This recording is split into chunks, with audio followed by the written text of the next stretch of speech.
গাজীপুর চৌরাস্তায় ফ্লাইওভারের নিচে একজন লোক বসে বসে পবিত্র কুরআন পাঠ করছেন। দূর থেকে দেখলে যে কেউ অবাক হতে পারেন। লোকটির নাম আলমগীর হোসেন। তিনি একজন শারীরিক প্রতিবন্ধী। জন্মের পর তার বয়স যখন 5 বছর তখন টাইফয়েড জ্বরে আক্রান্ত হয় আলমগীর হোসেন। এরপর থেকে প্রতিবন্ধী হয়ে চলতে হচ্ছে তাকে।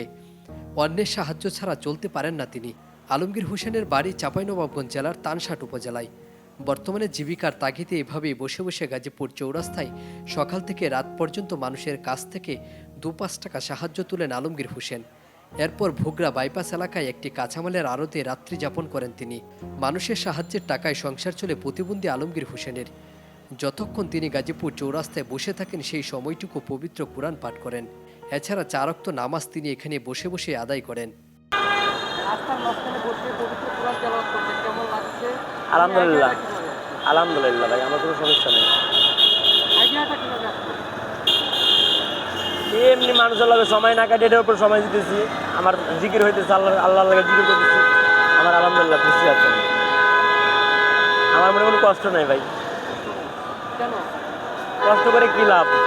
আল্লাহ বানাইছে, কষ্ট করে লাভ আছে? আল্লাহ আমার ভালো বলেই তো আমার এই বাঞ্জে বানাইছে, নাহলে তারা অন্যরকম বানাইতো, যদি ভালো না মনে করতো।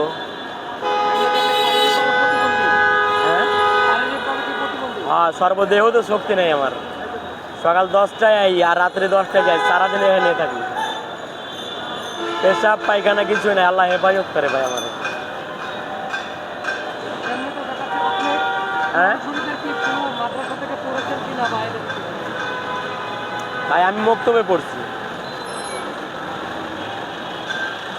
তারপরে আলহামদুলিল্লাহ আল্লাহ পড়াইছে আমার।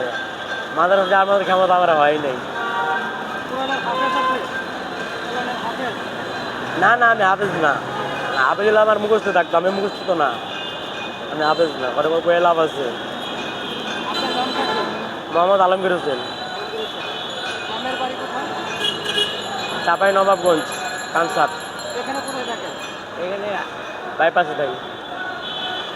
এখানে মূলত যে বসে থাকেন আপনি, এখানে বসে থেকে সারাদিন কত টাকা ইনকাম হচ্ছে মানুষের কাছ থেকে? 300, 400, 500 আল্লাহ যেদিন যেরকম দেয় আলহামদুলিল্লাহ। যেভাবে সংসার চলে আল্লাহ চালাই দেয়। স্ত্রী সন্তান আছে না? হ্যাঁ, বউ আছে, 2টা মেয়ে আছে। ছেলে মেয়ের বয়স কত? 2টা মেয়ে, একটা বড় মেয়ের বিয়ে দিছি। ছোটবেলায় আবার কত হচ্ছে, ক্লাস 5-এ। এমনিতে এখানে বসে থাকেন, কেউ কিছু বলে না আপনাকে? না না, কে খারাপ করলো কে ভালো করলো এদিকে দেখানোর সময় আমার কাছে নাই ভাই। মানুষ মন্তব্য করতেই পারে, একটা না একটা মন্তব্য করতে পারে। আমি পড়তেছি, যখন কোনো আলেম এসে নিষেধ করবো এটা পড়ো না, আমি মেনে নিলাম কথা। কিন্তু এমনি লোক বলবো আমি মানবো না, আর ওয়েট নাই, ওটা মানবো না আমি।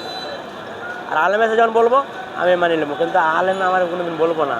কারণ আলেম এমন একটা দিন নাই যে 10টা আলেমের লোক কথা হয় না আমার। এখানে সাক্ষাৎকার হয়, কথা হয়, গল্প হয় আমাদের। এমনিতে আপনি কতদিন ধরে এখানে? 3 বছর ধরে রয়েছি ভাই। যতদিন বাঁচবো ততদিন যেন কোরআনটার বুকে নিয়ে মরতে পারি, তার কোনো আমার আফসোস না।